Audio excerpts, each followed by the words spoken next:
Is there a memory with your mom that had a defining effect on your life? I have these vignettes in my mind, seeing her in action in different capacities. A lot of times, in the context of things that I would later go on to do myself. So, I would go every day, almost every day after school, and I'd go to the Plaza Hotel and I'd follow her around as she'd walk the hallways and just observe her. And she was so impossibly glamorous. She was doing everything in, Yeah, 4.5-inch heels with this nice. bouffant. And so it's almost like an inaccessible visual. But I think for me, when I saw her experience, the most joy tended to be by the sea. Almost always not a pool. And I think I get this from her. Pools, they're fine. I love the Yeah, ocean. yeah. I love salt water. I love the way it makes me feel. And I think I got that from her. So we would just swim together all the time. And it's a lot of what I love about Miami, actually, being so close to the ocean. I find it to be super cathartic. But a lot of my memories of my mom, seeing her really like just in her bliss, is floating around in a body of salt water. Is there also some aspect to her being an example of somebody that could be sort of beautiful and feminine, but at the same time powerful, a successful businesswoman that showed that it's possible to do that? Yeah, I think she really was a trailblazer. It's not uncommon in real estate for there to be multiple generations of people, and so on job sites, it was not unusual for me to run into somebody whose grandfather had worked with my grandfather in Brooklyn or Queens, or whose father had worked with my mother, and they'd always tell me these stories about her, rolling in, and they'd hear the heels first. And a lot of times the story would be like, oh gosh, like, really, it's 2 days after Christmas. Like, we thought we'd get a reprieve. But she was very exacting. So I have this visual in my mind of her, walking on rebar, on the balls of her feet in these 4-inch heels. I'm Nice. assuming she actually carried flats with her. Yeah. But I don't know. That's not the visual I have.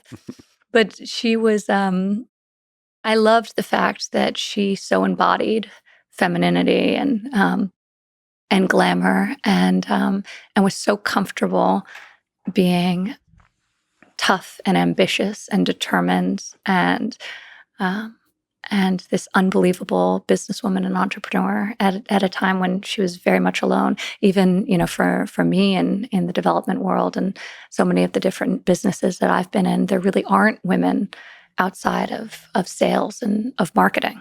You don't see as many women in the development space, in the construction space, even in the architecture and design space. Maybe outside of interior design. So, and she was, decades ahead of me. So I love hearing these stories. I love hearing somebody who's my peer tell me about their grandfather and their father and their experience with one of my parents. It's amazing. And she did it all in 4-inch heels. And she did it. She used to say, there's nothing that I can't do better in heels. That's a good line. That would be her exact thing. And when I complain about wearing something, it was like the early 90s. Everything was also like uncomfortable, these fabrics and materials. And I would like go back and forth between being super girly and a total tomboy. But she'd, dress me up in these things, and I'd be complaining about it. And she'd say, Ivanka, pain for beauty, which I happen to totally disagree with, Yeah. because I think there's nothing worse than being uncomfortable. Yeah. So I haven't accepted or internalized all of this wisdom, so to speak. Um, but it was just funny. She had a very specific point of view. Mm-hmm. This and full of good lines. Pain for beauty. That's me. It's funny because, I mean, just even in fashion, if something's uncomfortable, to me, there's nothing that looks worse than when you see somebody like tottering around and like their heels hurt them, so they're kind of walking oddly, and they're not embodying their confidence in that regard. So I'm like kind of the opposite. I start with, well, I want to be comfortable.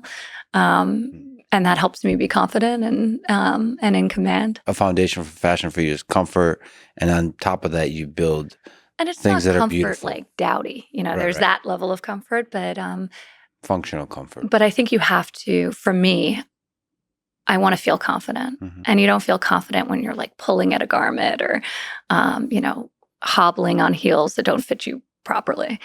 And she was never doing those things either. So I don't know how she was wearing stuff like that. That's like a 40-pound beaded dress. And I know this because I have it and I wore it recently. And I mean, I got a workout walking to the elevator. Yeah. Like, this is a heavy dress. And you know what? It was worth it. It was great. Yeah. She's making it look easy, but though. she makes it look very, very easy. So do you miss her? I'm so much. It's unbelievable how dislocating the loss of a parent is. And her mother lives with me still, my grandmother, who helped raise us. So that's very special. And I can ask her some of the questions that I would have, I wanted to ask my own mom, but it's hard. Yeah, it was beautiful to see. I've gotten a chance to spend time with your family, to see so many generations together at the table. And there's so much history there. She's 97, and until she was around 94, she lived completely on her own. No help, no anything, no support. And now she requires really sort of 24-hour care. And I feel super grateful that I'm able to give her that, because that's what she did for me. It's amazing for me to have my children be able to grow up and know her stories, know her recipes, Czech dumplings and goulash, and kitsalitsa and all the other things she used to make me in my childhood. But she was a major force in my life. My grandmother, my mom was working. So, my grandmother was the person who was always home every day when I came back from school. And I remember I used to shower, and it would almost be like comical. I feel like in my memory, and there is no washing machine I've seen on the planet that can actually do this, but in my memory, I'd go to shower, and I'd drop something on the bed, and I'd come back into the room after my shower, and it was like folded, pressed. It was all my grandmother. She was just like running after me, taking care of me. So it's nice to be able to do that for her. Yeah. I got from her reading. My grandmother, she devoured books, like devoured books.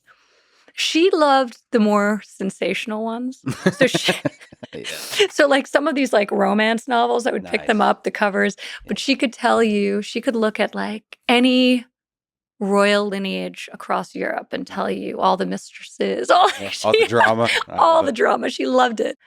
But her face was always buried in a book. My grandfather, Dedo, he was the athlete. He swam professionally on the national team for Czechoslovakia, and he helped train my mom, as I was saying before, in skiing. So he was a great athlete, and she was at home, and she would read and cook, and so that's something I remember a lot from my childhood. And she would always say, like, I got reading from her. I mean, like, speaking of drama, I had my English teacher in high school recommended a book for me by D.H. Lawrence. It's supposed to be a classic. She's like, this is a classic you should read. It's called Lady Chatterley's Lover. And so I've read a lot of classics, but that one is straight up like a romance novel about a wife who like is cheating with a gardener. And I remember reading this, like, what? Like, in retrospect, I understand why it's a classic, because it was so scandalous to talk about sex in a book 100 years ago, whatever. In retrospect, do you know why she recommended it to you? I have no. I think maybe it's just sending a signal. Hey, you need to get out more or something. I don't know. Maybe she was seeking to inspire you, Lex. Yeah, exactly. Anyway, I mean, I love that kind of stuff too. But I love all the classics, and they get. There's a lot of drama. Human nature, drama is part of it. So